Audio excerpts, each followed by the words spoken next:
Everyone the GS express series में स्वागत है। आज हम लोग मूल अधिकार टॉपिक को देखने वाले हैं।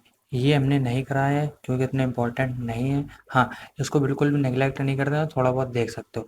बाकी मूल अधिकार बहुत इंपॉर्टेंट, बाकी जो भी इम्पोर्टेंट और ये बेसिक मैं करा चुका हूँ, आप पीछे वीडियो देख सकते हैं। चलिए स्टार्ट करते हैं। सबसे पहले मूल अधिकार। मूल अधिकार क्या है? देखो, मूल अधिकार भाग 3 में अनुच्छेद 12 से 35 तक है। अमेरिकी संविधान से प्रेरित है और इन्हें भारत का मैग्ना कार्टा कहा जाता है। डायरेक्ट क्वेश्चन पूछा था किसे भारत का मैग्ना कार्टा कहा जाता है, तो ऐसे मैग्ना कार्टा कहा जाता है। ठीक। और ये राजनीतिक लोकतंत्र को बढ़ावा देना है और विधि सरकार को बढ़ावा देना है। डन। पहला स्टार्ट करते हैं आर्टिकल 12। आर्टिकल 12 राज्य को परिभाषित करता है। क्या बताता है? भारत सरकार राज्य में क्या क्या होगा, ये बताता है। राज्य में क्या क्या होगा? भारत सरकार और संसद, राज्य सरकार और विधानमंडल, सभी स्थानीय प्राधिकरण और अन्य सभी प्राधिकरण अर्थात सांविधिक और गैर सांविधिक, जो भी सांविधिक जो संविधान द्वारा निर्मित और जो बिना संविधान द्वारा सरकारी अधिकरण है, जैसे कंपनी होगी LIC, ONGC, सेल, ये सारी राज्य की परिभाषा के अंदर आएंगे। State, this is called the state definition. Then अब आते हैं आर्टिकल 13। यह घोषणा करता है कि मूल अधिकारों से असंगत या उनका अल्पीकरण करने वाले कानून अमान्य होंगे। समझ नहीं आया होगा, थोड़ी लेंदी लैंग्वेज, आसान भाषा समझाते हैं। ये कहता है कि जो भी नियम होंगे, नियम कानून और जो भी विधि होंगी, अगर उनसे मूल अधिकारों का निलंबन होता है, अगर उससे मूल अधिकारों पर खतरा आता है, तो वो हम काट देंगे, उनकी कोई मान्यता नहीं होगी, मतलब टॉप पे रहेंगे मूल अधिकार। डन। डायरेक्ट समझो कि टॉप पे रहेंगे। आगे देखते हैं आर्टिकल 14। आर्टिकल 14 समता का अधिकार। ये याद रखना, समता का अधिकार अनुच्छेद 14 से 18 तक है। ये बहुत क्वेश्चन आता है, डायरेक्ट पूछता 14 से 18 में किसकी बात की गई? समता के अधिकार की। आर्टिकल 14 देखते हैं। विधि की समझ समता और विधियों का समान संरक्षण।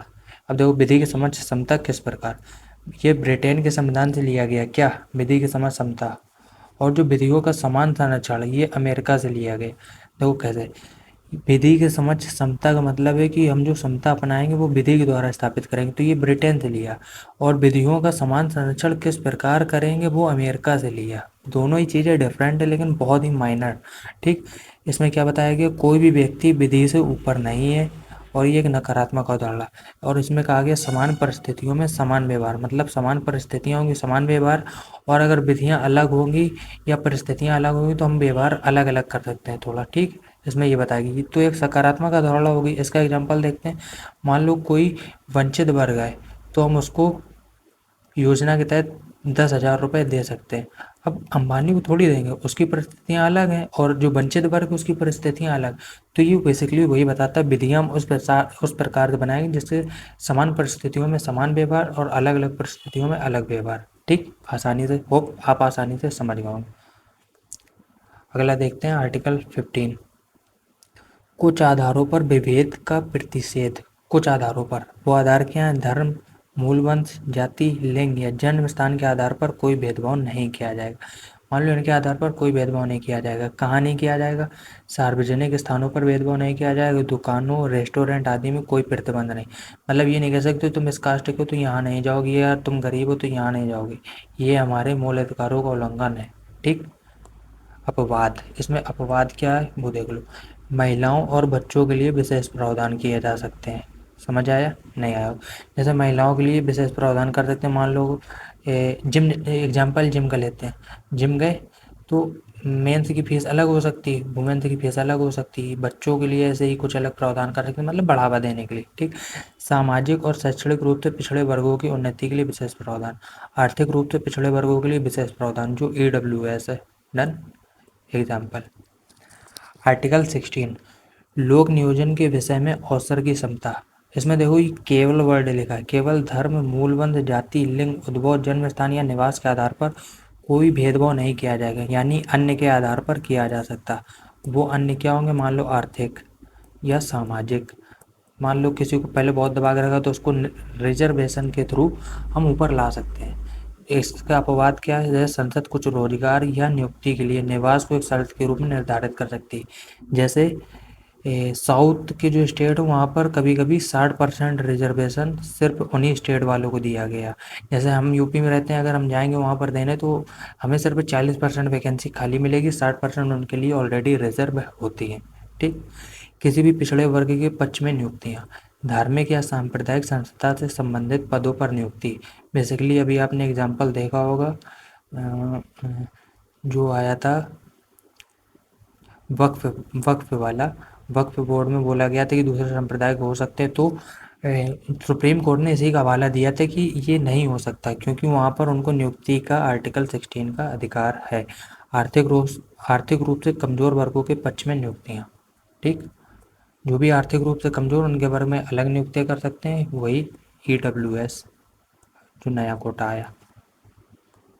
देखो इसके अंदर के जो आर्टिकल है वो मैं नहीं बता रहा हूँ, मैं बेसिक लेके चल रहा हूँ। इतना अगर तुम मोटा मोटा पढ़ लोगे क्वेश्चन सॉल्व हो जाएगा। क्या कहना चाह रहा हूँ वो बहुत फैक्चुअल डेटा हो जाता है, इसलिए मैंने वो नहीं पढ़ा रहा हूँ। ठीक है। आर्टिकल 17 अस्पृश्यता का उन्मूलन। नागरिक अधिकार संरक्षण 1955 के तहत अपराध है। डन। नागरिक अधिकार संरक्षण के तहत इसको अपराध घोषित किया गया। संविधान में अस्पृश्यता शब्द को परिभाषित नहीं किया गया। डन। अब आते हैं स्वतंत्रता के अधिकार। समता के अधिकार हो गए, 14 से 18 तक थे। अब समता के अधिकार आता। आर्टिकल 19 6 अधिकारों का संरक्षण। इसको ऐसे याद करो। वाक एवं अभिव्यक्ति की स्वतंत्रता का अधिकार, वाक एवं अभिव्यक्ति की स्वतंत्रता का अधिकार दिया गया। अब जब स्वतंत्रता मिल गई हमें, तो यार हम बात कहाँ करेंगे, कहीं शांतिपूर्वक या सम्मेलन करेंगे तभी तो ऐसे याद रखो। पहले हमें वाक एवं अभिव्यक्ति की स्वतंत्रता दी गई, फिर हमें शांतिपूर्ण और सम्मेलन करने का अधिकार दिया गया। अब जब हम लोग सम्मेलन कर रहे हैं, यार सोचा यार रोज रोज करते हैं, एकजुट होते हैं, चलो एक संघ बना लेते हैं, संघ बनाने का अधिकार मिल गया। फिर अब संघ बन गया तो सोचा यार हम यूपी में अकेले करें, चलो इसको थोड़ा पूरे इंडिया लेवल पर फैलाते हैं, तो सर्वत्र आबाद संरक्षण का अधिकार मिल गया। ठीक। अब हम लोग कहीं संचरण कर रहे हैं तो यार वहाँ रुकेंगे भी, तो ऐसा थोड़ी कि हम एक दिन में गए और भाग आए, तो निवास का अधिकार दे दिया। अब जब हम कहीं निवास करने लगे तो कुछ कमाने के लिए आजीविका व्यापार का अधिकार भी देना होगा। अब देखो इसमें ये सब चीज़ें एग्जेप्शन है, मतलब अपवाद नहीं बोल सकते हैं, प्रतिबंध है कि इनके तहत प्रतिबंध लगाया जा सकता है। ठीक है। आर्टिकल 19 हो गया। आर्टिकल 20 अपराधों के लिए दोष निधि के संबंध में संरक्षण। कोई भी पूर्व पद प्रभाव कानून नहीं। मान लो तुमने आज कुछ गुनाह किया तो तुम्हें 2004 के कानून से सजा नहीं दी जाएगी, जो प्रेजेंट में कानून उसके तहत सजा दी जाएगी। ठीक है। फिर है दोहरी क्षति नहीं। मान लो ऐसा नहीं कि तुमने कुछ अपराध किया तो तुम्हें दंड भी तुम्हें कहाँ गया, एक सेकेंड। अगर तुमने कुछ अपराध किया तो ऐसा नहीं कि तुम्हें सज़ा भी दे दी, और मान लो कानूनी सज़ा दे दी और फिर तुम्हें पद से भी हटा दिया मान लो, तो ऐसा नहीं, दोहरा अपराध नहीं होगा, सिर्फ एक अपराध होगा, मतलब दोहरा दंड नहीं होगा। स्व अभिशंसन नहीं, केवल आपराधिक कार्रवाई पर लागू होता है, दीवानी पर नहीं। डन। आर्टिकल 21 बहुत इंपॉर्टेंट और बहुत व्यापक है, इसके ये न्यूज में रहता है। प्राण एवं दैहिक स्वतंत्रता। कानून द्वारा स्थापित प्रक्रिया के समक्ष केवल विवेकाधीन कार्यकारी कार्रवाई के विरुद्ध। कानून की उचित प्रक्रिया द्वारा विवेकाधीन कार्यकारी और विधायी कार्यवाही के विरुद्ध। मान लो बस इतना याद हो, प्राण एवं दैहिक स्वतंत्रता संरक्षण, इसमें बहुत सारी चीज़ें शामिल हो गई, जैसे आजीविका का हो गया और संचरण का हो गया। बाहर विदेश जाने का अधिकार भी आर्टिकल 21 के तहत आता है। विदेश विदेश घूमने का आर्टिकल 21 के तहत आता है ना। आर्टिकल 21 का इसे 86वें संविधान संशोधन 2002 द्वारा जोड़ा गया, जिसमें 6 से 14 वर्ष की आयु के सभी बच्चों के लिए निःशुल्क और अनिवार्य शिक्षा का प्रावधान है। डन।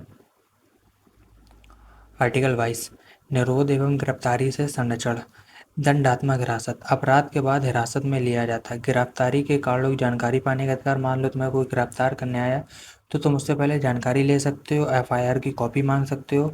बचाव के लिए कानूनी सलाहकार, वकील वकील रखने का 24 घंटे से पहले मजिस्ट्रेट के समक्ष पेश किया जाने का अधिकार है, अन्यथा रिहा किया जाएगा। मतलब 24 घंटे के अंदर पुलिस तुम्हें मजिस्ट्रेट के सामने नहीं शामिल पेश कर रही है तो तुम्हें छोड़ दिया जाएगा, ये कानून कहता है। अगर पुलिस ऐसा नहीं करती तुम इसका बोल सकते हो हमारे मूल अधिकारों का हनन हुआ और तुम कोर्ट जा सकते हो।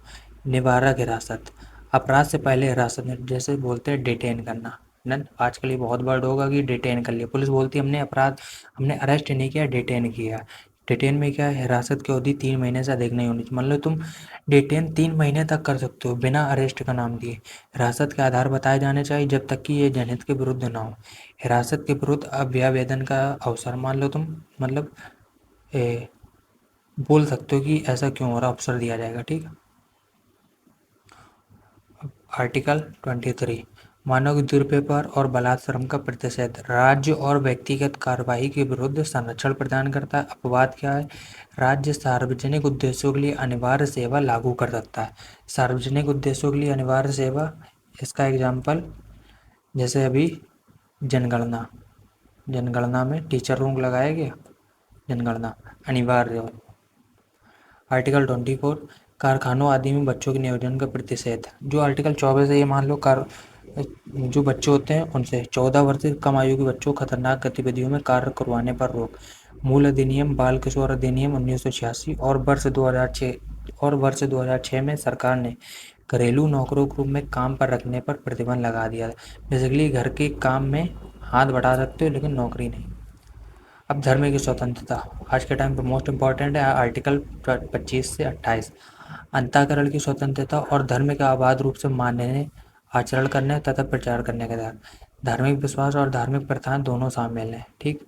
अंतःकरण की स्वतंत्रता और धर्म के कृपाण धारण करना और लेकर चलना सिख धर्म का। हिंदू में कौन कौन शामिल होगा, हिंदू, सिख, जैन, बौद्ध।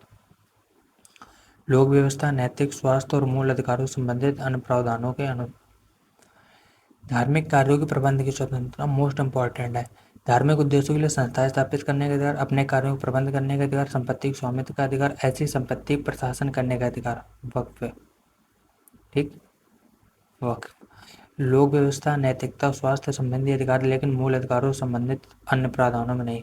बेसिकली तुम्हें ऐसा कोई भी काम करने से रोकता है जिससे तुम्हारी लोक व्यवस्था, नैतिकता और स्वास्थ्य संबंधी हनन होता हो। आर्टिकल 27 किसी देश के धार्मिक प्रचार कराधान से मुक्ति। बेसिकली इतने इंपॉर्टेंट नहीं है। अब संधिकृति और शिक्षा अधिकार 29 से 30 हो जाता है, वही भाषा लिपि और आर्टिकल 30 हो जाता है। फिर आर्टिकल 33 संसद को सशस्त्र बलों, अर्धसैनिक बलों, पुलिस बलों, खुफिया एजेंसी, ये इतना इंपॉर्टेंट नहीं। हाँ, आर्टिकल 32 यह संविधान की आत्मा और हृदय है। डायरेक्ट क्वेश्चन पूछ रहा था, संविधान की आत्मा और हृदय क्या है, ठीक। मूल अधिकारों के प्रवर्तन के लिए उच्चतम न्यायालय में जाने का अधिकार है। मान लो मूल अधिकारों प्रवर्तन नहीं होता, तुम डायरेक्ट सुप्रीम कोर्ट जा सकते हो। संसद किसी अन्य न्यायालय को निर्देश जारी करने का अधिकार दे सकती है। राष्ट्रीय आपातकाल के दौरान राष्ट्रपति द्वारा उच्चतम न्यायालय के जाने के अधिकार को निलंबित किया जा सकता है। कब, राष्ट्रीय आपातकाल के दौरान। यह संविधान की मूल संरचना का भाग है। इसमें रेट्स हैं 5 तरीके की, वो अगली वीडियो में बताएंगे। होप आपको वीडियो अच्छी लगी होगी। मिलते हैं नेक्स्ट वीडियो में डिटेल्ड तरीके से रेट्स पढ़ाएंगे। रेट्स ऐसा टॉपिक है जिससे हर एक एग्जाम में एक ना एक क्वेश्चन आता है और घुमा फिरा के पूछता है, ठीक। मिलते हैं नेक्स्ट वीडियो।